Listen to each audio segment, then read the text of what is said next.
ഒന്ന് വനം വകുപ്പിൻ്റെ ഇന്ന് നമ്മൾ അഭിമുഖീകരിക്കുന്ന പ്രശ്നങ്ങളിൽ ഏറ്റവും പ്രധാനമായിട്ടുള്ളത് കേന്ദ്ര വനനിയമത്തിൽ കാതലായ മാറ്റം വരുത്തേണ്ടതുണ്ട്. 72 വന്യജീവി ടൈഗർ പ്രോജക്റ്റ്, അതുപോലെ തന്നെ 86 വനം വന്യജീവി സംരക്ഷണ നിയമം, 2001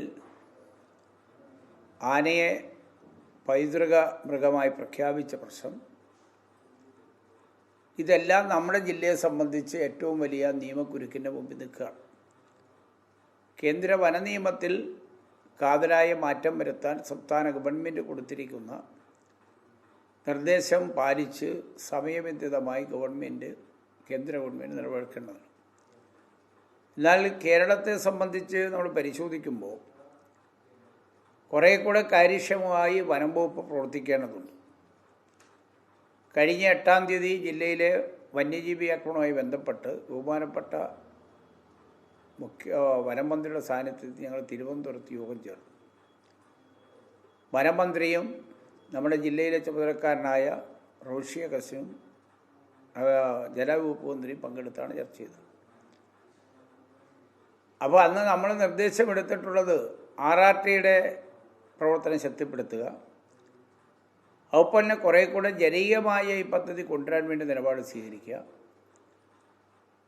വലിയ നിലയിൽ വന്യജീവി ആക്രമണമുള്ള പ്രദേശത്ത് പ്രത്യേകമായി ജനങ്ങളെ സുരക്ഷിതമുണ്ടാക്കിക്കൊണ്ടുള്ള പദ്ധതി ആവിഷ്കരിക്കുക, വന്യജീവി ആക്രമണത്തിന് വിധേയമാകുന്ന ആളുകൾക്ക് നഷ്ടപരിഹാരം സമയബന്ധിതമായി കൊടുക്കണം. ഇതെല്ലാം ചർച്ച ചെയ്ത് തീരുമാനിച്ചാലും വഞ്ചി തിരുനക്കര തന്നെയാണ്. തീരുമാനങ്ങൾ എടുത്താൽ അതിൻ്റെ പ്രയോഗത്തിലേക്ക് പോകുന്നില്ല എന്നുള്ളത് പ്രധാനപ്പെട്ട ഒരു കാര്യമാണ്. വകുപ്പ് ഒരുപാട് നിസ്സംഗ മനോഭാവത്തോടു കൂടി നിലപാടെടുക്കും. നിർവികാരമായ സമീപനമാണ് ഈ വിഷയത്തിനോട് വനം വകുപ്പ് ഉദ്യോഗസ്ഥന്മാർ സ്വീകരിക്കുന്ന നിലപാട്. അതുകൊണ്ട് ഈ കാര്യത്തിനകത്ത് കുറേ കൂടെ കാര്യക്ഷമമായി ഇടപെടണം.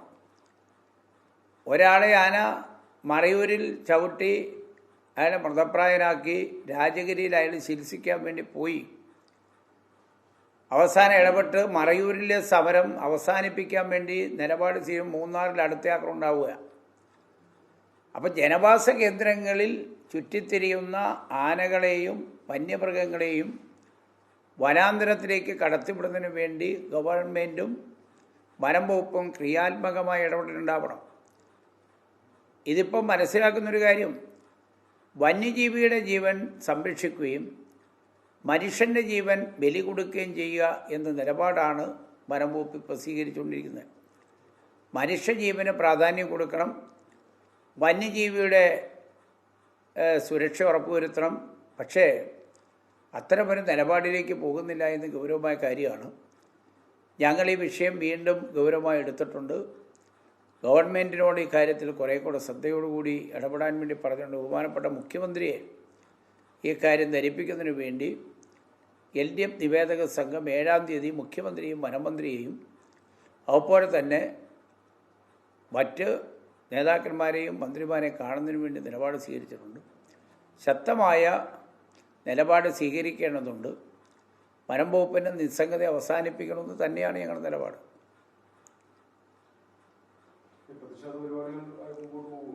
ഇപ്പോൾ 25-ാം തീയതി നടത്തിയല്ലോ. ഇപ്പോൾ 24-ാം തീയതി കിസാൻ സമരം നടത്തി.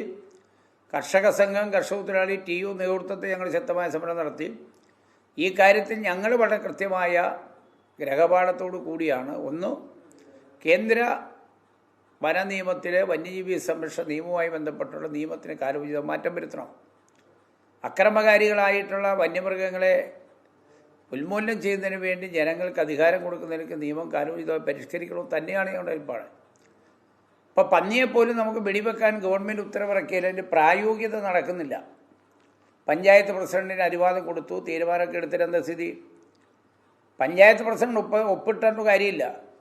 വനം വകുപ്പ് ഉദ്യോഗസ്ഥന്മാർ വന്ന്, റേഞ്ച് ഓഫീസർമാർ വന്ന് ആ വന്യജീവി, ആ പന്നി അവിടെയുള്ള ആളുകൾക്ക് ഉപദ്രവകാരിയാണെന്ന് റേഞ്ച് ഓഫീസർ റിപ്പോർട്ട് തയ്യാറാക്കി ആ റിപ്പോർട്ടിൻ്റെ അടിസ്ഥാനത്തിൽ പന്നിയെ വെടിവെച്ച് കൊന്നു കഴിഞ്ഞാൽ അതിൻ്റെ ഇറച്ചി ബന്ധപ്പെട്ട ഫോറസ്റ്റ് ഓഫീസിൽ എത്തിച്ചു കൊടുക്കണമെന്ന് പറഞ്ഞത് എന്ത് നിയമം ഉണ്ടാക്കി വെച്ചെന്നറിയില്ല. എന്നാൽ പിന്നെ അതിനെ ഇതിനെ വെടിവെച്ച് കൊന്നിട്ട് ഇതിനെ ആവശ്യമായ ആളുകൾക്ക് വേണമെങ്കിൽ ഫോറസ്റ്റ് ഉദ്യോഗസ്ഥന്മാർ ഏറ്റെടുക്കട്ടെ.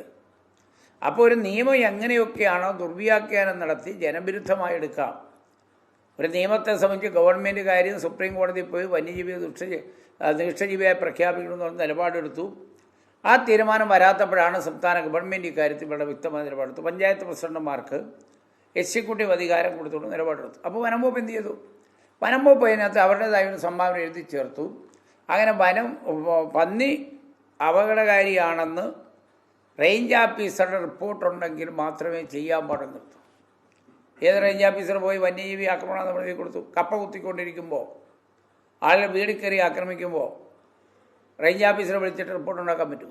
അതുകൊണ്ട് ഇതെല്ലാം നിലപാടുണ്ട്. സംസ്ഥാന വനം വകുപ്പ് കാര്യത്തിൽ കാര്യക്ഷമതയോടെ പ്രവർത്തിക്കേണ്ടതുണ്ട്. കുറേ കൂടെ ഇടപെടലുണ്ടാവേണ്ടതുണ്ട്. അതിനോടൊപ്പം തന്നെ കേന്ദ്ര നിയമത്തിൽ കാലോചിതമായ മാറ്റം വരുത്താനുണ്ട്. ജനങ്ങൾ അവസാനം തെരുവിലേക്ക് ഇപ്പം ഇറങ്ങി തുടങ്ങിയിട്ടുണ്ട്. ആർക്കും നിയന്ത്രിക്കാൻ കഴിയാതെ വരും. അവന് ജീവൻ നഷ്ടപ്പെട്ടുകൊണ്ട് ആഴ്ചയിൽ ഇപ്പോൾ നേരത്തെ വല്ലപ്പോഴും ആണെങ്കിൽ ഇപ്പോൾ ഓരോ ദിവസവും ആളുകൾ ആക്രമണത്തിന് വിധേയമാവുക. അത്രയും ആനയാണ് ഈ പ്രദേശത്ത് സൂര്യവികാരം നടത്തുകയല്ലേ. അതിനെ പിടിക്കുക, അതിനാവശ്യമായ നിലപാട് സ്വീകരിക്കും തന്നെ ഞങ്ങളുടെ അഭിപ്രായം.